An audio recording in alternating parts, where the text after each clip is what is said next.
Good afternoon. Earlier today, I presented the budget to the House of Commons, and I'm speaking to you now, directly, to explain what this budget means for our economy and for you at home. I want to be honest with you about the problems we face and our plan to fix them. This time last year, we all began a collective national effort to constrain coronavirus, shield the vulnerable, and protect jobs and businesses.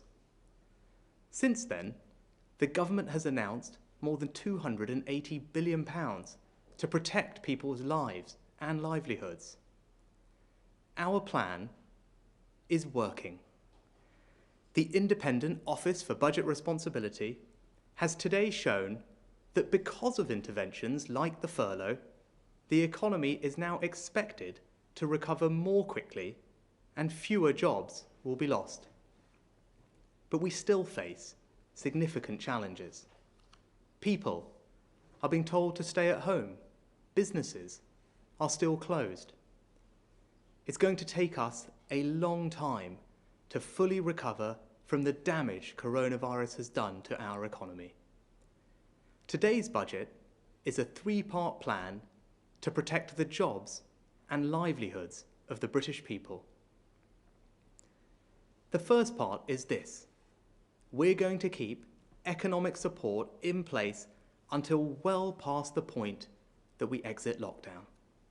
The furlough scheme, support for the self-employed, business grants, business rates holidays, tax cuts, and the temporary universal credit uplift have all been extended and generously.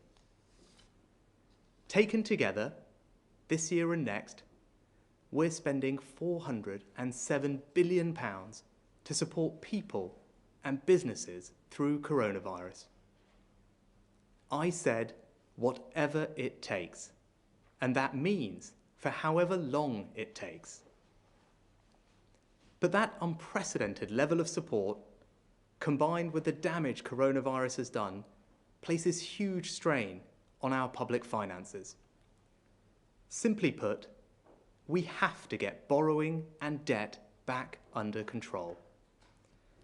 So the second part of today's budget begins fixing that. Now, some people think we should ignore this problem, or worse, there are some who think there is no problem at all. But I think that's wrong. If we don't act once the economy has recovered to control our borrowing, we won't be able to fund the stronger public services people want to see. And when the next crisis comes along, we won't be able to respond with the boldness we have this time. So I want to be honest with you now, today, about how we'll begin fixing the public finances. The choice I've made is as much as I can to protect working people, small businesses, and public services. And so, while I have chosen to freeze personal tax thresholds, some of the most generous in the world, I am not going to increase the rates of income tax, national insurance, or VAT. And I am not going to find the money that we need by taking it from public services like schools or the NHS. Freezing tax thresholds is fair, asking more of those on higher incomes. And we're going to ask large businesses who have made a profit to contribute as well. 2 years from now, well past our recovery in 2023, corporation tax on company profits will increase to 25%. The United Kingdom will still have a lower corporate tax rate than the United States, Japan, Canada, France, Italy, and Germany. And we're protecting small businesses by keeping their corporation tax at the current rate of 19%. This means 7 in 10 businesses will see no tax increase at all. Only the largest, most successful companies will pay the new higher rate, and they can now plan with certainty. I know the British people don't like tax rises, nor do I. But I also know they dislike dishonesty even more. That's why I've been honest with you about the problem we have and our plan to fix it. So right now, we're going long, extending our support for people and businesses well beyond the end of lockdown. And while it is important to control borrowing and debt, those measures only take effect after the economy has recovered. But today's budget is not just about fixing problems. Today's budget is also about laying the foundations of our future economy. We're building our future economy by doing things that haven't been done before and doing them for everyone, everywhere.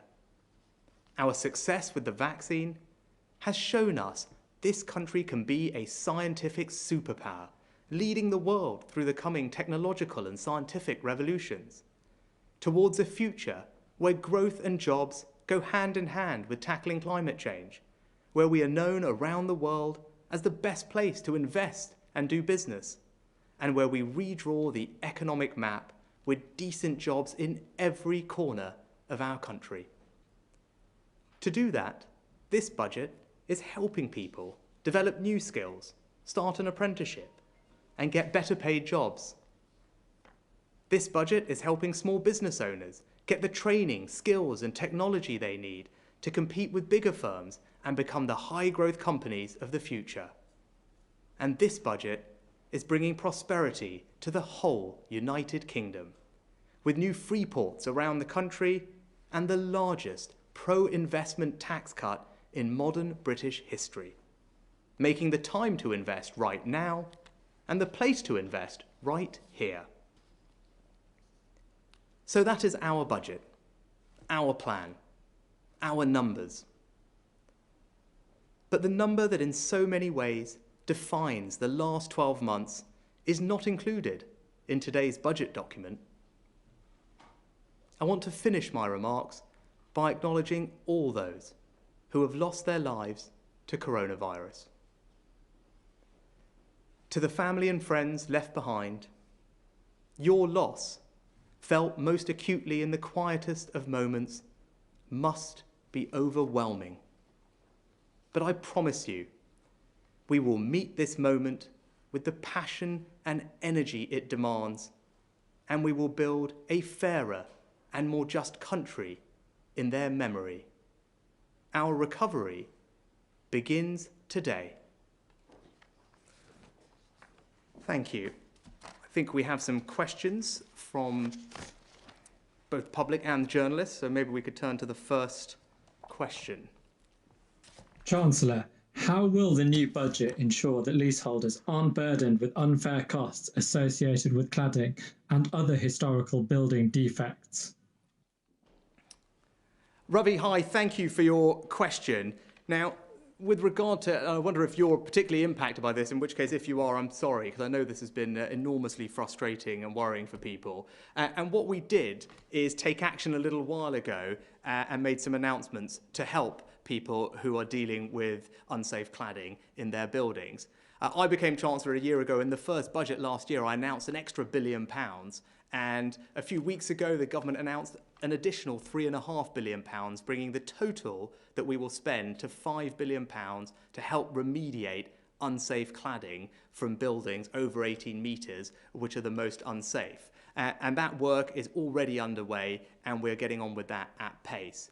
We also know there are people in other buildings who might also want to have remediation work done. So what we're doing there for those smaller buildings is providing a government-backed loan scheme which will provide low-cost government-backed loans to people, which will be capped at no more than £50 a month. So that will help provide funds to deal with those buildings. And also, we know that there have been some problems with the mortgage market and people asking for particular forms.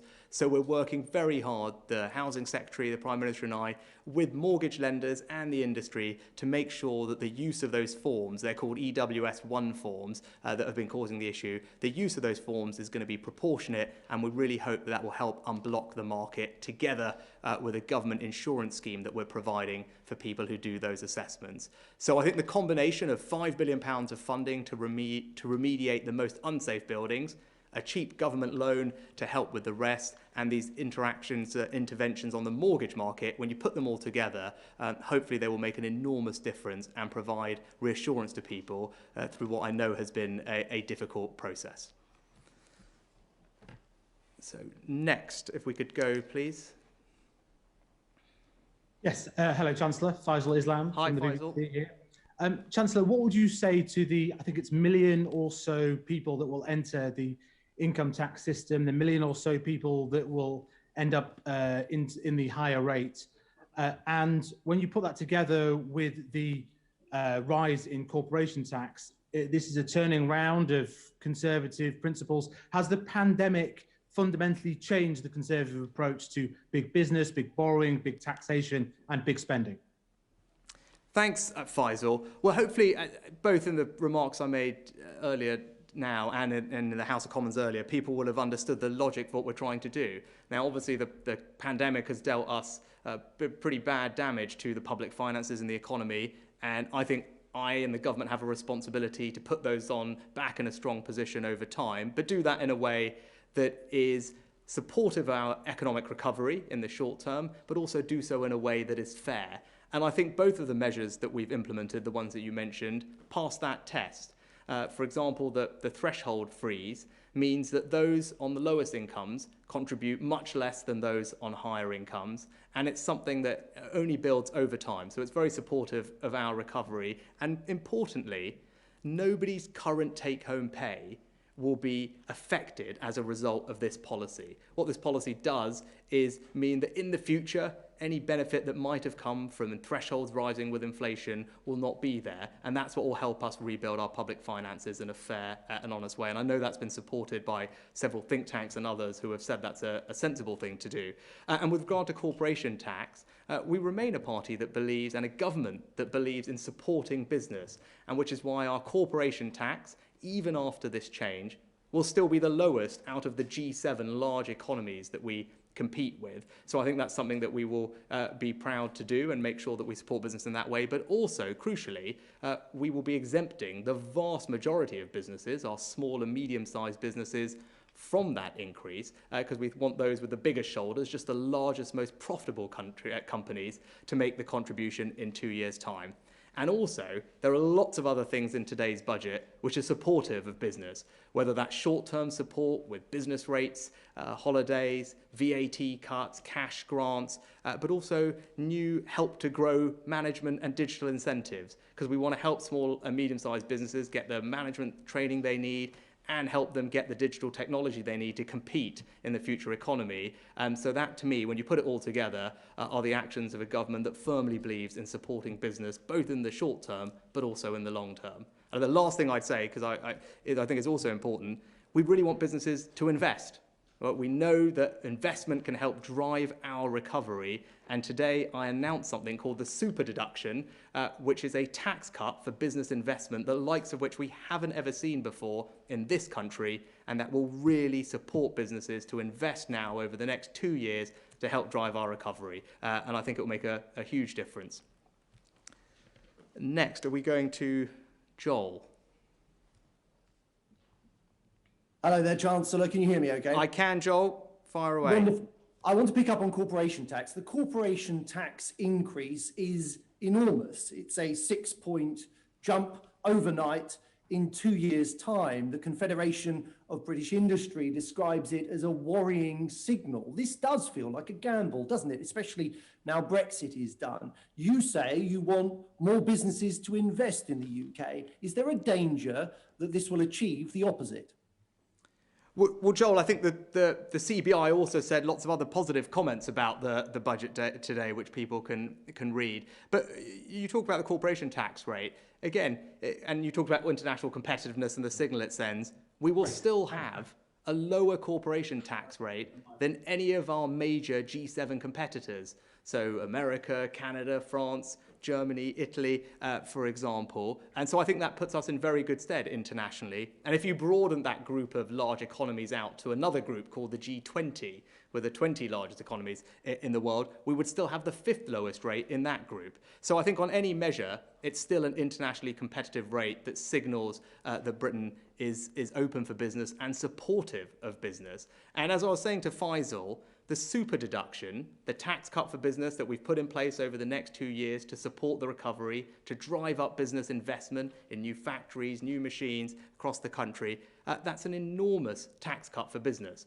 I think it's the biggest business tax cut that I think we've ever seen in British history as far as we can calculate. But I think that shows we're on the side of business and we know they can help play their part in the recovery. But I also think it's reasonable, given the amount of support that we've given business, given the crisis we face with our public finances, that it's reasonable to ask those largest, most successful companies in 2 years' time to contribute something back to help us rebuild. I think that's a reasonable and fair approach that will support us in the long term, but it's reasonable in the long term as well.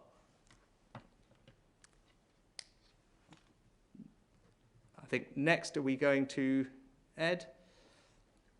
Yes, hello. Hi, Chancellor. Ed Hi, Conway Ed. from Sky News. Can you hear me? I can. Behind me, we've got a chart that we've been looking at a lot today at Sky News, showing you tax as a percentage of GDP, basically the tax burden in the UK. And I suppose my question is, looking at this chart and looking at how high the tax burden is getting towards the end of the forecast horizon, are you concerned about being the Chancellor with the highest tax burden of any chancellor going all the way back to the 1960s and Roy Jenkins? Does that concern you at all? Well, Ed, I guess what your chart doesn't show is all the other chancellors, if any of them have had pandemics to deal with. We haven't had a pandemic like this in over 100 years. And so I think remember, that's why we're having this conversation. That's the problem that we're grappling with. And unsurprisingly, when you've had a shock like that, and then when you've had a response in the likes of which we've done. I don't think any of those other chancellors probably have ever had to do as much fiscal support for the country as I have had to. I think it's reasonable to expect that what we have to do in response to all of those things is going to be a bit different to what's happened in the past. But what I would say is, what are we doing? What are we doing with those taxes? What we're doing is funding strong public services. People elected us because we told them we were the party of public services. We were going to invest in the NHS, in schools, and we were also going to invest in projects across the country to level up opportunity. That's what we want to get on and deliver during this Parliament. And we also want to be responsible with the public finances for the reasons I set out. And it's because of those reasons that I've taken the 2 decisions I've made today. And I do believe they are the right decisions for the country and for the economy. Next, we're going to Helia. Okay, that's it.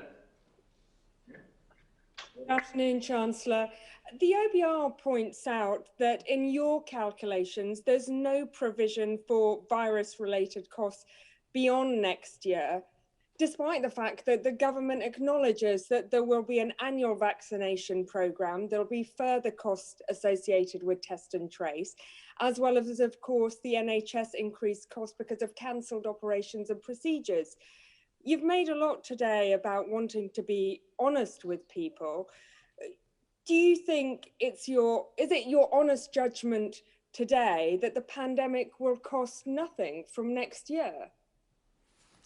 Well, Helia, on public spending, you're right to differentiate between the general plans we have, which I can go through in a second, and then also the plans for coronavirus. And it's right to think about those things differently. Now, obviously, at this moment, we don't know exactly the future path of what's going to happen. But what we do know is that this year, there's an enormous amount of call for extra funding for coronavirus, which is why today I announced £1.6 billion of extra funding, for example, for the vaccination programme to make sure that we can get that all the resources it needs to happen as quickly as possible, provide for potential booster shots, but also to improve our preparedness for future pandemics. So some of the things we're doing is to build that capacity to react quickly in the future.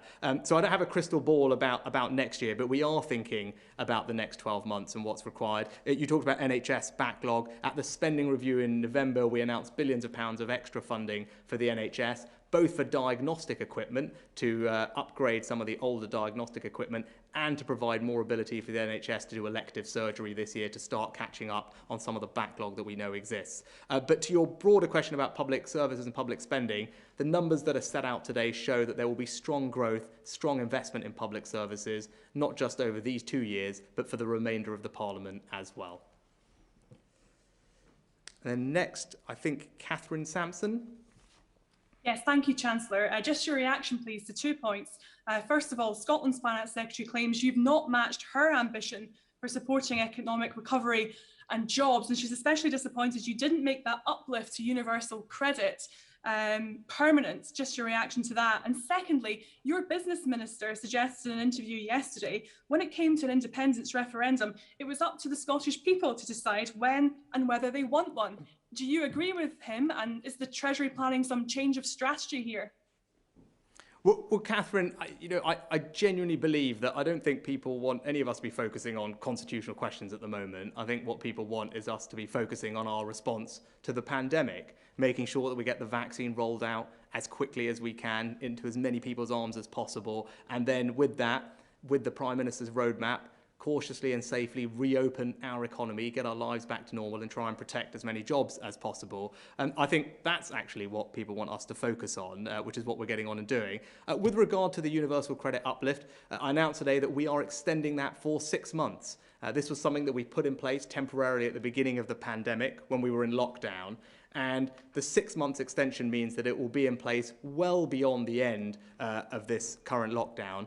And it only forms one part of our response to helping those on low incomes or those who are vulnerable. There's lots of other things we're doing, helping people with their council tax bills, with their rental payments through something called local housing allowance. But crucially, the best way to help people over time is to give them the skills they need to get great jobs or get better jobs, which is why we've increased the national living wage next year above inflation, which means a £350 pay rise for those on low incomes.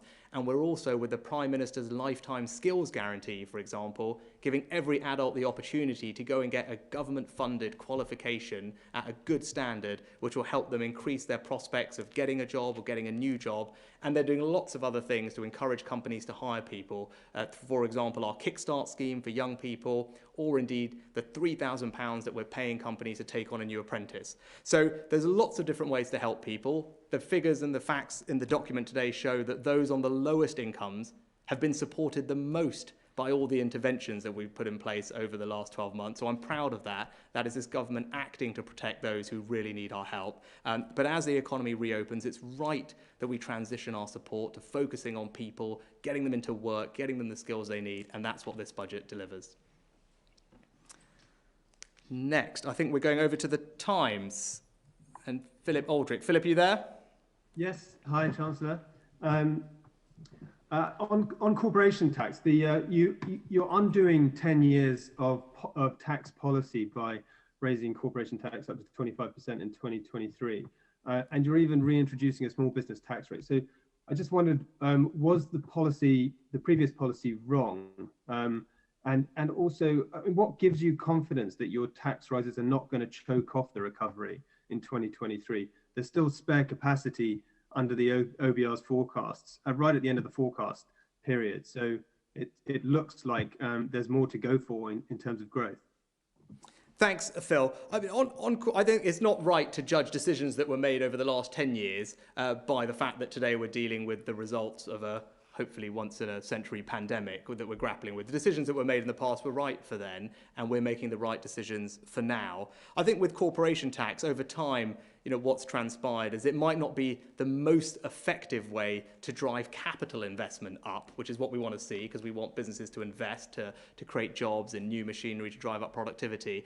And we think our super deduction hopefully will do a better job of that over the next 2 years. And I think we'll hopefully see the results of that. And then with regard to your second question, we need obviously to be sensitive about the timing of this to make sure that we do support the recovery in the short term. The super deduction obviously does that. The corporation tax increase doesn't come for 2 years, which is past the point that the OBR expect our GDP to have recovered its pre-crisis level, which actually is next year, in the second quarter of next year. The Bank of England happen to think that will happen a bit earlier than that even. And your point on spare capacity, you'll know that that is the output gap, which I think is what you're referring to, is a notoriously difficult thing for economists to estimate with any precision. But even on the OBR's forecast, the bulk of that gap is closed over the next 12 to 18 months. And then what's left over the residual period is, I think, 0.1% from memory. But I think broadly we can safely believe that the economy will have recovered,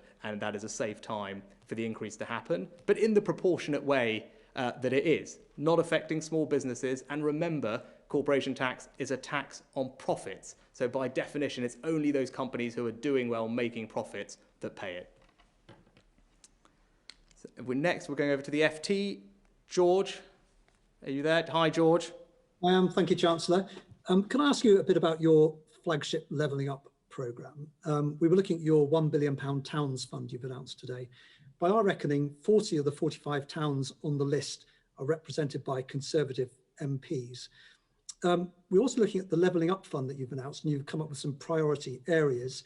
I noticed that your constituency, Richmond Shire, is in priority area 1, whereas places like Barnsley, Bolsover, Salford are in priority area 2. I just wondered if you could give us any reassurance that you're using fair criteria to assess the eligibility of these areas, or whether this looks a little bit like naked pork barrel politics.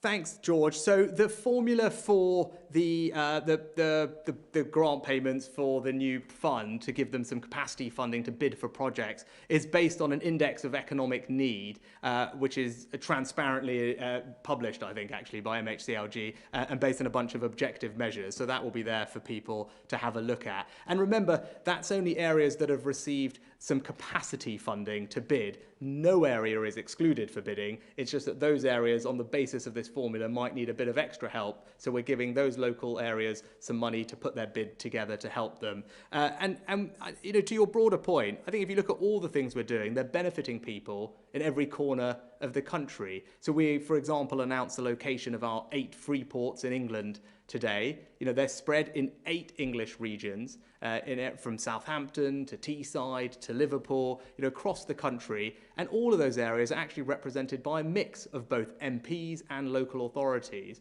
Because what we're interested in is making sure that wherever you grow up, wherever you happen to live, that this government is helping to provide opportunity for you and creating jobs in your area. And I firmly believe that whether it's the Levelling Up Fund or our Free Ports Initiative or any of the other things we're doing, you know, we are delivering and making good on that promise. Next, we're going to Graham from the Daily Mirror. Graham, you there? I am. Hopefully you can hear me. Yes, I can. Hi, Graham. Chancellor, good evening. Hello, good afternoon.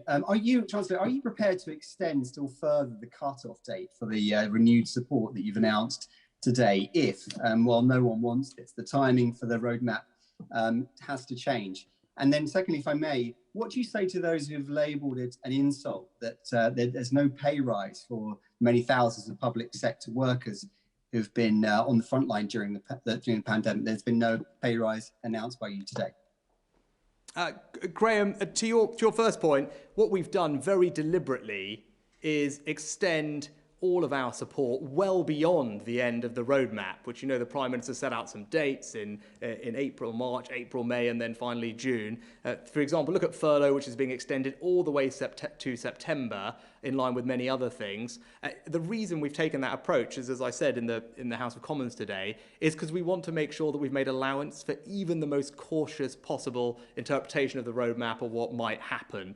So we've done that in advance to provide people with that certainty up front. So I think we're well protected on that, and that I think has been met broadly well today by stakeholders. To your second point on public sector pay, this was something that I addressed in the spending review back in November when we talked about pay for the next year. And back then what I said, which I'm happy to go over now, is when I was looking at all the numbers, what we saw was in the private sector, wages were falling, people were having their hours cut, many of them were furloughed, and sadly almost 750,000 people in the private sector had lost their jobs.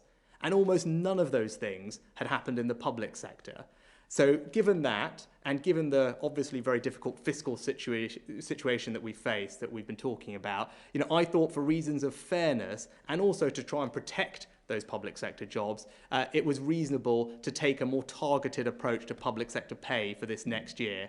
So what does that mean? That means those who work in the NHS, 1 million people, it's about a quarter of all people in the public sector, they will receive a pay rise next year, and we're all very grateful to them for the fantastic work that they are doing under difficult conditions. But for everyone else, there will be a pause on pay increases this year. But that doesn't mean nothing. It means if your pay would normally have progression built into it, as many contracts do, that will still happen, and that's worth about 1%. And then the extra protection we did for those in the public sector was if you earn less than about £24,500 from memory, about the median salary of someone in the UK, your pay will also go up by a fixed £250 or 1%. And if you take all of that together, what that means is a majority of people in the public sector will see their pay increase next year. So for the reasons I've set out, I think that is a fair and proportionate approach to public sector pay in the circumstances that we find ourselves in. And lastly, I think we are going over to Ben from the Daily Telegraph. Good evening, Ben. Can you hear me? Can you hear me, Chancellor? I can now. Fantastic. 2 quick questions. Firstly, can you rule out an increase in the rate of capital gains tax this Parliament? And secondly, there's early data that suggests the COVID vaccine is having a real impact on the pandemic, a positive impact, quicker than the models suggested. Do you think we should be open to possibly pulling forward some of the reopening roadmap dates if the data says it's safe to do that?